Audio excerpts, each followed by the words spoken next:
Hi, it's Tracy from Two Rocks Tarot with a very special deck walkthrough here. This is the Witch's Wisdom Tarot. I actually first saw this deck on Boho Tarot. She was actually doing a walkthrough and how she actually works with this deck, and I can't believe that I've actually never heard of it.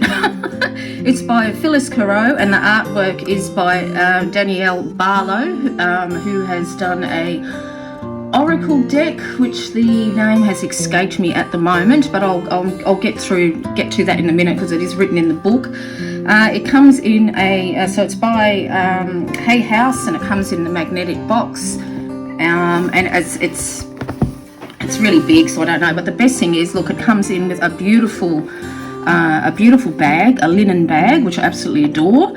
Inside here, it has got magic of feather, song and air, awaken, inspire and make aware, magic of claw, hearth and fire, warm, enliven and inspire, magic of fin, womb and water, love and dreams conjure, magic of fur, seed and earth, embody, nourish and give birth, magic within, around, awaken, spirits, answers and guidance taken. In the little box, as you can see, it's got ask your questions, shuffle the card, open the book and take a look. Spirit hears what's in your heart and answers with love, wisdom and art.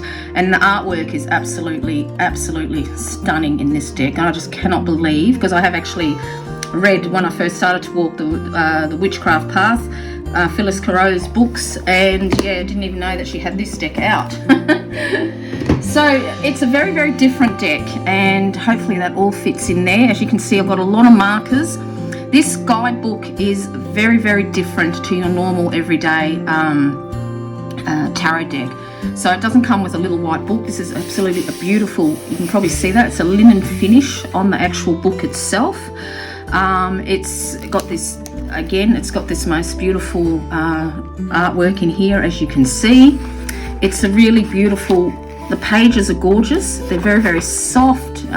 It's absolutely beautiful, and I cannot believe that I didn't know about this deck. But then again, I have been pretty sick, and I think this came out in November, did it say November 2020? It could have been. Yes, there we go. It's got 2020. I think it was in November, and of course December is when I found out I had breast cancer. So it's probably, only natural that I haven't actually heard from it. So of course it starts off with your introduction. Now, she's been a witch for 40 years, and she's quite well renowned in her craft on here. So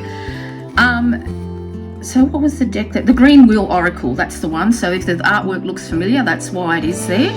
So I'm going to read, I need to read a little bit about this just so you get the idea about the authors. So Hay House actually asked them to do a new witch's tarot. Danielle, she has been practicing hedge witch for 20 years. So her work is deeply rooted in the physical and spirit realms of the natural world, the plants, wild creatures, rocks and rivers where she lives. So she is actually lives in Dartmoor in the southwest of England, and remarkably she's only ever had one tarot reading right before they actually began working together. Phyllis Carreau, she's one of America's first public witches, though by nature I'm quite private and contemplative.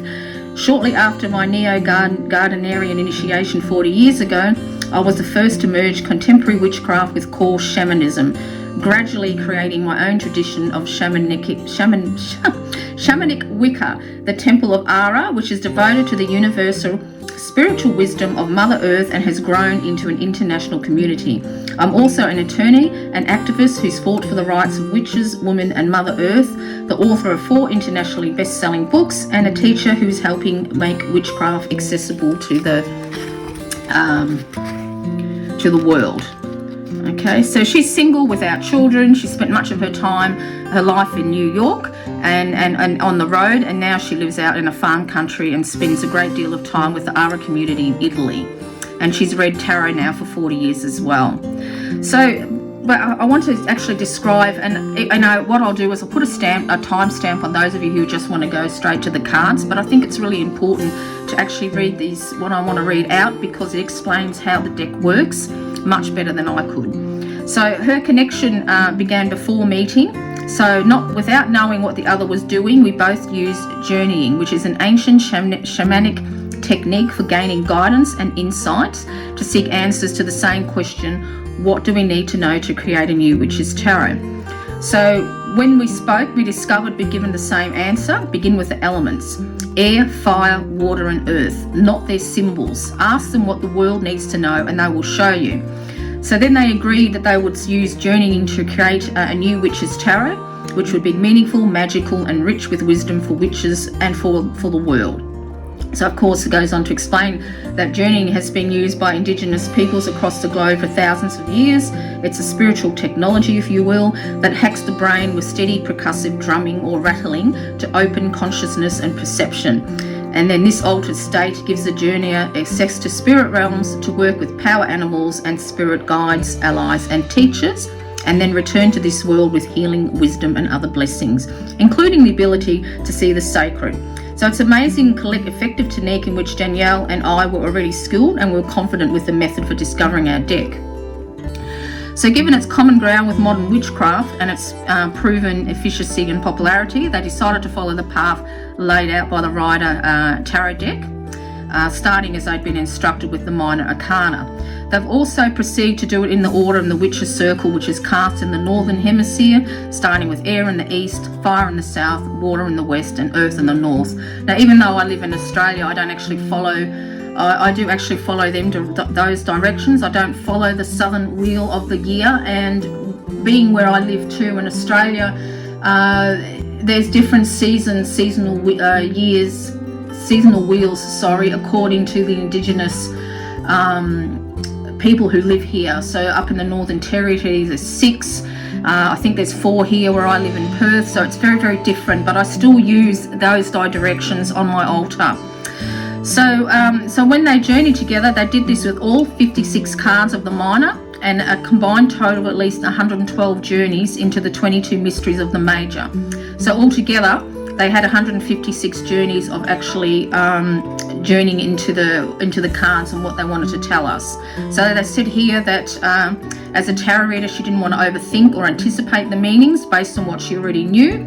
They both wanted them to speak for themselves, to show us what we and the world didn't know and needed to know. And they took about a year to journey, discuss, discern, decide, draw, paint, write, edit, utilise, revise and submit, while continuing to journey and discuss throughout. So it was an epic quest, which I can absolutely imagine. Together they chose images that captured the essence of what we were shown. Image from my journeys are in Danielle's beautiful illustration, and language from hers is in my vision-provoking text. So it's a really was an extraordinary creative and magical partnership and friendship, and challenging as well. Okay, so I've put all these down where I wanted to actually. So here, I wanted to just, I'm not going to read a whole lot, but I'm just knowing. So when Danielle and I asked the elements, and being I, of course, being Phyllis, what we needed to know, the deck guides and teachers appeared. So they are Fox, Grandmother Toad, Brer Rose, and I think that's pronounced Mycelium. They, along with other spirits, allies and guides, led us into a world of wisdom, wildness, wonder, revelation, and raw magic. We flew on the wind between the stars, greeted the rising sun at dawn, dove deep into grief and beauty with singing whales, and grew in wild, chaotic and green profusion. And I really like this too. We were quickly shown that the elements weren't human symbols or metaphors, but potent forces of nature with their own intrinsic value, purpose and consciousness. We were shown the self-awareness of nature. So as they journeyed, the elements, their animal and plant peoples and spirit forms revealed a world of beauty, complexity and divinity, a world that encompasses our humanity and stretches far beyond our conscious limits. Yet we've spent thousands of years separating ourselves from nature, believing that our human consciousness makes us superior to it and entitled to have power and control over it. The result has been a hole in our hearts, our spirits and our lives, and a deep wounding of Mother Earth and a diminishing of her ability to sustain life. So it also goes on to say that for some people, when you look at the minor arcana, you might feel like that you've entered an alien world, because that's how cut off from nature we've become, which can, you know, I didn't find that when I looked at this. I felt like I came home when I looked at this deck. The only humans in the minor arcana are the shapeshifters, formerly the court cards, who are bridges connecting us with spirit and nature. But as you work with the imagery of the cards and guidance of the text with the plants and animals and all the wonders of nature, you'll see their beauty, experience the reality, and gain a new understanding of life. You'll feel their magic working. So I think that's all I wanted to read out of that. I'm just going to wipe my eyes again. This lovely chemo side effect of being really watery, runny eyes. So always looks like I'm crying, and I'm not. But then I can't read. And I think the elements that also said they want us to remember they're part of us, just as we are part of nature. And they had important new lessons about their true nature. So air usually is associated with negativity when you come to the tarot. Air revealed the purpose of consciousness, awareness of the unifying presence and power of divine love. Fire wanted us to understand that because it's a spark of life, its greatest power is joy. Water showed us that it's a messenger carrying everything put into it throughout creation. It also revealed how embodied our emotions are and should be. And earth revealed that in addition to its countless blessings of manifestation that nourish body and soul, it's the element of healing. So it says here, goes on to say that air, fire, water and earth all challenge the way we humans, and witches in particular, think and interact with nature. Immediately the element of air, which the Rider deck depicts with a lot of negative imagery about the human mind's neurosis, showed us the magic of changing consciousness at will from negative to positive, revealing right ways of thinking rather than depicting the wrong ways, and the context was always love. So that was that there. That's why I lost timestamp it for those of you that that actually want to just get to the deck as well. So now they're sort of talking on about the major arcana and how they would appear to two witches. And their first journey was a shock, because this is a big difference with this deck, and a lot of you might not like it, but I myself actually love it. So we found ourselves in the world, and it was on fire. As we watched a young woman in hiking boots with a heavy pack on her back strode away from the burning metropolis and into a natural landscape. We had entered the world as it is at this very moment, civilized and self-destructing, yet still widely natural and beautifully wise. We had met the pilgrim, and she was nobody's fool. For the next 21 days we travelled with her. So what's happened is that the major arcana has actually reversed. So the world is number one, and so forth, which I know it sounds weird, but bear with me. So the major arcana, our next journeys are different from the judgment card in the Rider deck, with its Christian imagery of figures rising from their graves at the summoning of a heavenly angel. The pilgrim had paused by a clear and flowing stream to rest, reflect and drink as two young foxes shedded her burdens and a wily badger carried off a piece of her past. So it's changed direction. So then we moved on to the luminaries, the sun, which is now 3, the moon now 4, and star now 5, and down the rest of the path. So as far as I know, it's the first reversal of the major arcana's course in the history of tarot, and it made perfect sense for witch's tarot. And it actually makes perfect sense for me. They go on here to say we're on an ancestral path of initiation, a universal shamanic process. Its direction is down and into oneself, into the womb of Mother Earth, not upward into the Father's heaven. Then transformed, enlightened and embodying the divine, we return to a world we now recognise is also divine. So if you think about millions of places all over Earth, all the tombs, all the barrows that people were buried in, they were buried. There was only a very few people that actually burnt their dead. Most of them put them in deep into the ground, into barrow. Even the pyramids, the Egyptians put them in pyramids, and they all go deep down into the earth, because that's where they feel they will be reborn. So going into earth instead of going up to sort of heaven kind of really makes sense to me. You know, I don't know if I'm explaining it well enough, but to me that really, really made sense. It's really, really good. So I think that's all I want to know. I mean, honestly, if you get this deck, I really highly advise you is to take the time and read the book. Okay, read the whole book. And I've read it from all the way through. I really, really have, which I very rarely do when I get books that come with decks. So these cards are meant to be read upright. So this is in keeping with the teaching of the element air to focus on the positive. So the cards don't have reverse meanings. They do reveal challenges, consequences, and even crises, particularly the 5 cards of all the elements, but these are framed with choices of positive outcomes. So rather than reversals, each card has a counsel explaining how to work with its wisdom, including any difficulties or problems for the best outcome. Of course, if you want to read reverse, they're saying, of course, that you can, you know. It's also got about sort of how to respond to the imagery by, you know, having a look at it, asking yourself questions, why is there a bird or bear, and, you know, etc., etc. But where the text is very, very different, it says once you've looked at the image to go onto the text. So the first is wisdom, which will provide a visionary explanation and experience of the card's meaning. Then the next is essence, which provides quick, simple key meanings useful for the fast insights when doing readings for foresight or complex spread. And the third is counsel, which is straightforward, practical advice on how to best apply the card's wisdom and essence to your question and your life.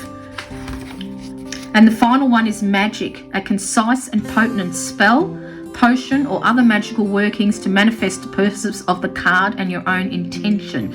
So you can see, you know, how very, very different it is. So I'll show you actually one of the cards on the meaning so you can get a bit of a gist of it. It also suggests taking your own elemental journeys, your soul journeys, you know, starting with the world and, you know, doing it for you know, like 1 card a day over 22 days with the major arcana. It's got divination, method and mastery, step by step. Also it says too, if you want to, you can actually ask a question, and just open the first page that comes to it and read what's there as well, which I thought was pretty cool. You don't really see that. So it's very, very much a working, a deck to work with. It does explain how to do guided visualizations, journaling, the practice, how to meditate. It really goes, you know, invocation as well. It goes into absolutely everything that you could want to know, even spell casting. You know, even if you're not a witch, you could still do it. It's got some, you know, a couple of spreads, single card, the 3 card, a very big compass rose reading, which I'd like to do. It's quite complex, but I don't know if I'd fit it all on underneath this phone while I'm doing it. So I wanted to explain about, as you can see, so this is the 9 of air, which is the 9 of swords. I wanted to get a typically what they would class as a negative card. Most people who see the 9 of swords find it negative. So the wisdom is the desert is so hot and dry. I would get actually I wonder if I can get the card out just for that, just so you can get an idea. They're all in order. So let me get the 9, just so you can, there we go, that's the 9. So this is the 9 of air, okay? It's quite different, isn't it? But when you look at it, you can still see, like, it's got the cactuses, it's got bee stings, you know, it's still got something that that is going to sting and it's going to hurt, you know, especially if that beehive fell on you. You know, there's still that oppressive lightweightness. But here it's got the wisdom of this card is the desert is so hot and dry. Everything vibrates, including the air. The flowers are finished and the fruit has ripened, fallen and broken open on the ground. Everything is just past its prime and beauty is turning to decay. The sickly sweet smell of spoiled perfection is unsettling, and so is the vibrating air. Thousands of bees swarm and buzz. It's time to move.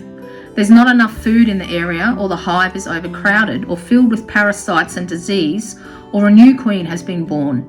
Things have ended. Something new is beginning. It's natural. The mystery is making magic with the power of time. So it's still, you know, saying that you know, about the something has ended, whatever, but it's not that oppressive feel still. So in the essence of the card is endings, time for a change, to move on and begin anew. The counsel of this card is death comes to all living things, to all our human vanities. It's frightening. What's the antidote to nightmares? Open your eyes. There's a divine being within you that has outgrown the past and is ready for a new life. Learn what you need to and move on. And then this is the magic. Take an empty jar and fill it a quarter full with dried peas or beans. Tighten the lid, bless it with feathers, incense and wind.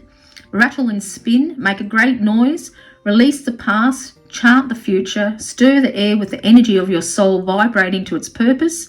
When you feel your energy peak, release your magic with a vinyl huzzah and drop to the ground like ripened fruit. So I just wanted to give you an idea of how different, and that's for every single meaning of the cards. You know, they're all that's what it's written like. It's like that. So it's absolutely stunning. And I've done the messenger of air as well, which I might do that later. Well, this is actually one of the court cards, but it's a little bit different because it's a messenger of the air. So let's see if I can grab that card as well, because it's it's just a different deck. There you go. There's the messenger of air. As you can see, the artwork is absolutely stunning. So formed of whispers, quicksilver and moonlight, the messenger of air is shape-shifting as swiftly as he comes and goes. A swan, a hawk, a crow, a clever disguise to trick the eyes as he carries messages between the worlds. Faster than the wind, he can be summoned by words of magic, but only from a heart as pure as his. It's a blessing to catch a glimpse of this messenger of wonder, and if your words catch his ear, he will transport the dreams you long to manifest and return with the answers to your prayers. So the essence of this card is to dream, ask, believe, anything is possible. The counsel of is remembering your childhood dreams, how you could fly, how you woke in the morning knowing anything was possible, anything is possible. Believe in your dreams and the magic within you will reawaken. Ask for help with the open-heartedness of a child and the universe will give wings to your dreams. And then it's got for magic, when the new moon appears, write a short rhyming spell that names a dream you long for. Feel what it will be like to have it come true. Go out into the moonlight and chant your spell until you feel the air messenger is there to carry it into the realms of spirit. Give thanks, go to bed, and pay attention to dreams at night and signs during the day. So as you can see, it's very, very different, isn't it? Very, very different deck, and I absolutely love it. Absolutely love it. This is the Five of Water. I might read that one out a little bit later. That's the Five of Cups, and I think I've done that with the Five of... You kind of get the idea anyway, so I won't bother going into them. I might later when we get to the cards. So it's got a chart in the back, and it tells you the how it's reversed with the witches. So this is the Rider Tarot, which they've reversed it, the witch's wisdom. So the world is number 1, initiation is 2, 3, so forth, and it goes, you know, all the way there as well. It's right next to it, isn't it? So initiation is judgment. Instead of the devil, they've got ancestor, which I absolutely love. Instead of temperance, they've changed it to healing. Death, they've got rebirth. The Hanged Man is offering. Justice is balance. Of course, the Wheel of Fortune is the Wheel of Life. Not too much difference. The Hermit becomes a Shaman. Chariot is journey. The Hierophant is the Wisdom Keeper. Emperor is the guardian, the Empress is the great mother, and the High Priestess is still a priestess. Magician is counsel of all beings, and the Fool becomes the pilgrim. So that's how that works. Pop that over there. Let's get to the cards. You'll probably be telling me to shut up, but I will timestamp it. So as I said, it comes with the most beautiful linen bag and with the emblem, because this is what's actually on the back of the card. So that's the back of the card. Beautiful, beautiful stock. It's like butter. It's I don't know, I can't describe it. It's really, really beautiful. It's flexible, so I think for those of you who rifle shuffle might find it a bit hard because it's a really, really thick little deck. Look at that. It's absolutely massive. It's a big deck. It really, really is. So that's the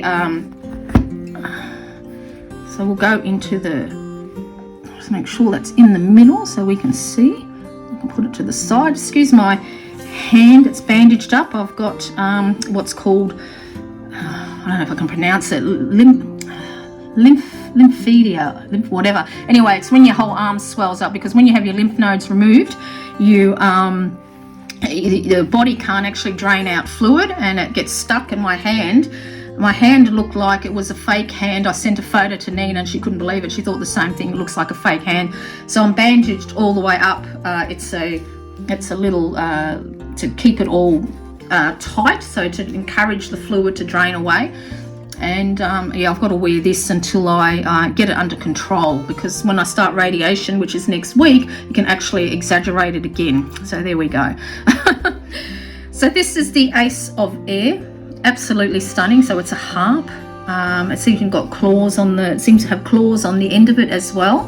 And so as you can see, it's very, very different, this deck. I don't know. When I watched Boho Tarot, I only watched halfway through her actual walkthrough, and I ordered the deck, and I hardly ever do that. I can't even remember the last time I've done that. I just loved it, and I couldn't believe that I'd never heard of it. So it's something that either you'll love or you'll hate. And it's got details in it that you have to sort of really look at as well, because I've just noticed now it's got a spider dropping down there. It's got a star in there as well. This is the second time I've looked through this deck. I've kept it in order because I wanted to show everybody. This is the Two of Air, and the first thing I saw when I saw this was lungs. They look like a pair of lungs, don't they? You know. So the Two of Air is usually, you know, we see the Two of Swords, you know, the swords crossed over, somebody blindfolded, a little bit of a, you know, the ocean behind sort of thing.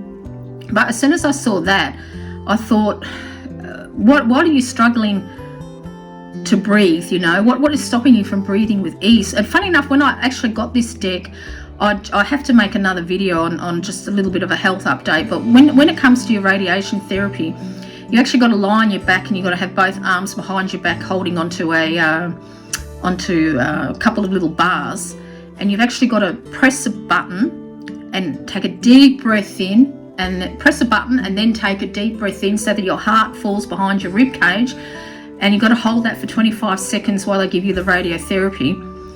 So it protects your heart. In the old days, they didn't do that. They used to just you know, radiate your heart, and a lot of people had heart problems. Not that that couldn't happen to me in the future, but this is a way to protect it. And when I looked at that card, I found that quite difficult at first, because I'm still very much out of breath. I'm still recovering from the last chemo, even though it was on the 22nd of last month. I'm still not right. I'm still struggling, and breathing is one of them. And that's the first thing when I saw that, I thought, you know, what is it that I thought, geez, I'm struggling to breathe now. So you still can get that, even the dandelions, you know, blowing them and making a wish as well. So what are you breathing in? You know, what is it that you're wishing as well, sort of thing. And I absolutely adore the Three of Air, the Three of Swords, because they're all sort of looking ahead, but they're all in different. For me, the Three of Swords is always a new direction that's yet unknown. It never had that heartbreak type of meaning for me. For me, there's another card. I think the Five of Cups to me better represents loss. But the Three of Swords, I just love the way it's got, they all seem to be, they're all looking in the same direction, but they're all taking off at different times, sort of thing. So that really actually worked well for me. I thought that was brilliant when I saw that. Then we got the Four of Air, so you still get that, you know, that stability type of thing. So you can still see the Rider-Waite in here, but you know, actually mentioning that, I did actually forgot to mention there is a bit of a big mistake in this book when it comes to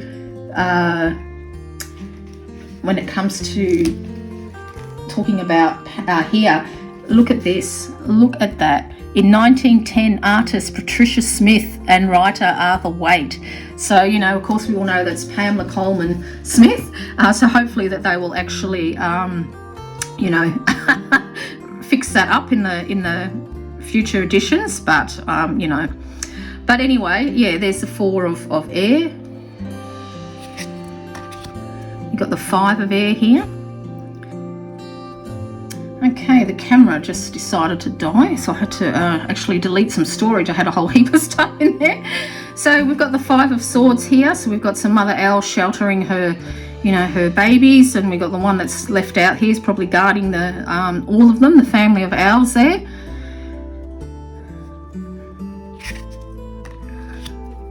So you still have that sort of, you know, you can either be defeated or you can be the one that's doing the defeating. You still kind of get that, so that she's hiding from the elements. So you can see it's very easy to acknowledge it to the Rider-Waite imagery. Here we've got the Six of Swords, and you know we've got the fox in the background. So is that what they're moving away from?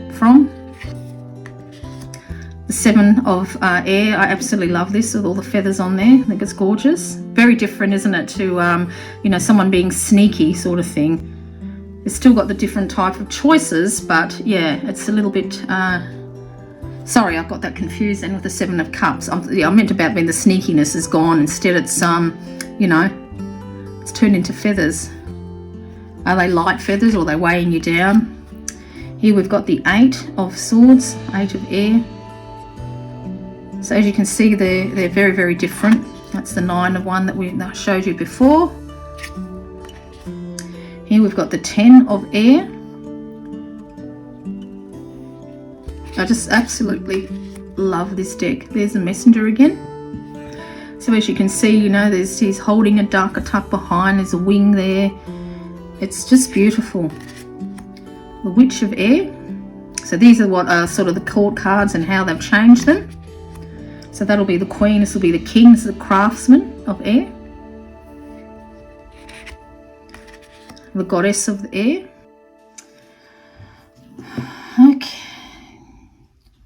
Okay, so the same thing happened. I'm running out of storage. I keep running out of storage on my phone.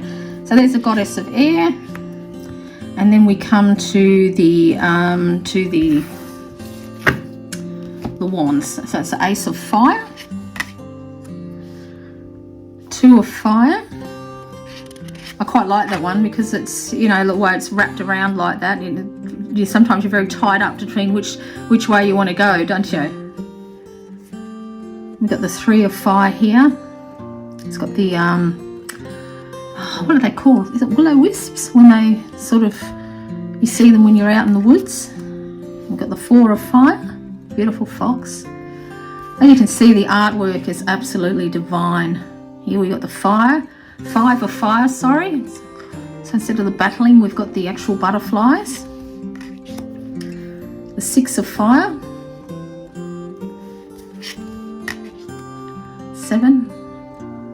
It's beautiful. Really, I think the line with the roses really actually highlights the not giving up, you know. The Eight of Fire. The Nine of Fire. The Ten of Fire, which I absolutely love, and I don't know if the camera will pick it up, but in the background here we've actually got some wolves as well. We come to our Messenger of Fire, the Witch of Fire, the Craftsman of Fire, and the Goddess of Fire. As you can see, it's quite diverse. It's got quite a lot of different, you know, people in there. When they actually do put people in these cards, they're all different, which I absolutely love. Here we got the Ace of Water, the Two of Water, the Three of Water. It's just a stunning, stunning deck. I love this one, the Four of Water. And then here we come to the Five of Water. So even though there isn't actually reversals, you know, if you did use it, you still could, I suppose. But what I like about this is actually highlighting how you know, the ice is disappearing for the bears sort of thing. It does go into that. I think I had that marked, but I don't know if I've still got that marked in the book. Where we go? That was the Five of Earth. Yeah, so it says a polar bear, magnificent, strong, fitting perfectly within the world in which she lives, rides with her cubs on floating ice across a frozen sea. But the ice is melting. The perfection which the great white bear has always hunted, fed and bred has disappeared in the water's mirror. Only bits of ice are left, and the bear is alone and starving. The sea rising and polluted. These are the consequences of human apathy, disconnection and destruction. This is the future we're creating. What we put into the waters of life is what we take from the waters of life. So, you know, the essence of this card is warning, reckoning, independence, responsibility, the right action and urgency. So as you can see, you can still get that, you know, that beautiful, that feeling, that the Five of Cups, you know, the feeling of loss. You still get that within this card, very, very much so.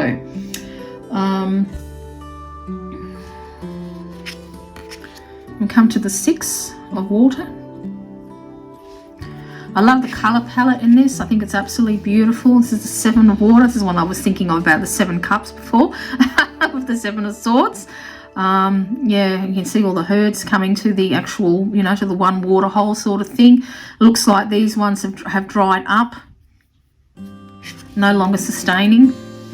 The Eight of Water, I absolutely adore it. The little turtles going towards the sea, because as we all know, not all of them make it. This is the Nine of Water. Salmon. The Ten of Water. The little jaguar in there. We have the Messenger of Water. Just put that book down. The Witch of Water. Craftsman of Water. Doing a rain dance there. The Goddess of Water, and as you can see, it's a goddess. It's absolutely beautiful. I really, really like this deck. Just moving, because these are quite thick, these cards. I'm just moving them to the side once we've been through them. So we come to Earth now, which of course is the Pentacles. The Ace of Earth I think is gorgeous. Absolutely just beautiful. I just really love this deck. The Two of Earth, the Mother Bear and her cubs sleeping in there. The Three of Earth with the White Horse of Uffington, which I've actually been past. It's actually huge. It's a lot bigger than you think. It really, really is. It's been there for thousands of years and people still maintain it. They still make sure that it's always there in the hillside. Got the Four of Earth, the Standing Stones, which have been there for countless of years, haven't they, everywhere? The Five of Earth. So you still can get that sort of loss, but then, you know, kind of the sky there, what you sow you shall reap sort of thing. The Six of Earth. And the Seven. The Eight of Earth, I absolutely love this one. The Eight of Pentacles. So it's very different from the, usually when you know, looking at the Eight of Pentacles, it's somebody that's slaving over a, you know, working hard on making some pentacles. Here it's, you know, got some trees that are all drinking from the same sort of well, you know, same, and it's also got the, I don't know if that shows up, the, it's a snake, the oberus as well around that there. Could be a porthole, what might not have to be water. It's whatever you think when you see it. Here we got the Nine of Earth. You still get that standing out from the crowd, like, you know, the woman's usually alone in her garden while this wolf is leading his pack. You've got a couple that are behind, but they are following the leader there. So it's still showing that trailblazing of doing your own thing. Ten of Earth, I love these vibrant red mushrooms. I think they're absolutely gorgeous. We come to the Messenger of Earth. The Witch of Earth. And the Craftsman of Earth. I absolutely love this Craftsman one here because it looks like, you could almost say, it almost looks like the Green Man. The eyes, the teeth, the tongue. It's beautiful. We've got the Goddess of Earth. And now we come to the Major Arcana. So as you can see, the World is the first card. You know, now as you can see, how when I was describing it before, how she's, because this is exactly what we're doing to the world, isn't it? The world is getting hotter. You know, that people still poo-pooing about that there's no such thing as a climate crisis. You know, the warming up and everything like that. It's absolutely, it's ludicrous. It really, really is. And you know, a lot of people are leaving cities and moving towards, especially with the COVID, they're moving towards a sea change or a tree change or living off the grid. You know. And here we come to when we're talking about the initiation. So we've got the, the crow, they're taking the burdens off her. And I forgot to mention, we can always recognize a pilgrim because there's a pentagram necklace, but it's actually an apple. When you cut an apple in a certain way, the seeds form a pentagram. So that's how you always know that it's actual pilgrim. So if you looked at her, she's very rugged up, and here nature is relieving her of her burdens. And this is exactly what nature can do as long as we treat her right, isn't it? So, so that's exactly, I wanted to get back into the... Okay, so the initiation is the Judgment card. Because here we got the Sun. So they're still the same person, but it just shows, by the necklace, but how we can all change. Those of you who believe in reincarnation, we aren't always reincarnated as a man or as a woman or whatever. We reincarnate. Some of us may reincarnate on entirely different planets, all depending on your beliefs. We've got the Moon. I absolutely adore this card, the Moon card. I think it's absolutely beautiful. Got the crescent moon, symbol of the, the goddess. We've got the Star. The Maze, which is the Tower. Still got the lightning there, and it's exactly right when a tower moment happens, doesn't it? What are you going to do? Ancestor, which is the devil, so that's been replaced, because of course in Wicca there is no devil, there isn't any as well. Healing, which is the temperance card. Isn't it gorgeous? I absolutely love that. This is exactly how I felt when I got sick with cancer. I had so many people sending me wonderful healing, just healing messages and actual Reiki and everything like that, and it's exactly how I felt. It was just so supportive, I felt I felt like that star in the middle with all of you all around me supporting me. It was wonderful. Rebirth, which is death. I absolutely adore this one. As you can see, it's a crow holding a shaft of wheat. She's actually, either shedding her wings or becoming the crow, whichever way you want to look at it, shape-shifting. Here we've got Offering, which is the Hanged Man. Absolutely love that. Balance, which of course is justice. The Wheel of Life. I adore this card. It's just stunning. I just absolutely love it. I think it's the best Wheel of Life card I have ever seen, to be honest. I think it's absolutely beautiful. Then we've got the Shaman, which of course is the Hermit. Strength, not just a lion, but all types of animals, because if you are a shaman, you walk with all types of animals, not just just the one. We've got Journey, which is a chariot. Absolutely stunning. You can see us there with the horse there. Love, this is with her familiar, of course, a Lover's card, so you don't see no angel or anything like that, and two, man and a woman. The Wisdom Keeper, which is the Hierophant, which I absolutely adore. I really love that. There's no religious overtones whatsoever in this deck. It's fantastic. Then we have the Guardian, which of course is the Emperor. Another stunning card, as is the Great Mother, which of course is the Empress. Absolutely beautiful. The Priestess. Again, stunning. And the Council of All Beings, which I absolutely love that as well. And then we come to the final card, which is the Pilgrim, which is the Fool in the normal type of deck. So there you go. This is the Witch's Wisdom. Absolutely just stunning deck. I won't be doing a spread with this because the spreads that come with this are pretty more complicated, or I might do an interview spread. As you can see, it shuffles absolutely like a dream. It really does. And for those of you like me too who use jumpers, it's really hard for me to shuffle because of my hand. There you go. A deck that I think would go absolutely fabulous with this, if you're looking at pairings, would be the Druid Animal Oracle and the Druid Plant Oracle, of which I've trimmed both of mine and mixed up the decks together. And also I would say the Greenwood Tarot and any earthy type of oracle or tarot deck, you know, you can see that these would absolutely, of course, they would have to be upside down, wouldn't it? I haven't used this one for a while. But there you go. Oh, it's so hard to move my hand. So, you know, there's a craftsman of the earth. We've got meadowsweet here. Meadowsweet is absolutely beautiful. I used to have some growing in South Australia, believe it or not.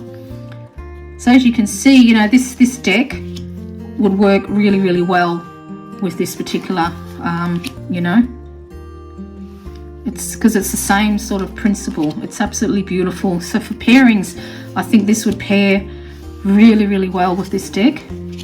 The Greenwood Tarot, which I have got somewhere in one of my boxes, but I thought this is the one that really come to mind at first. I thought this one would go really, really well. So of course the plant ones are from the Plant Oracle, and when we get to the this one here is the Druid Animal Oracle. So that's another you know, a beautiful pairing that you can do with this, and I think anything, really anything earthy will go with this deck. So I hope you've enjoyed this walkthrough, and until next time, this is Tracy.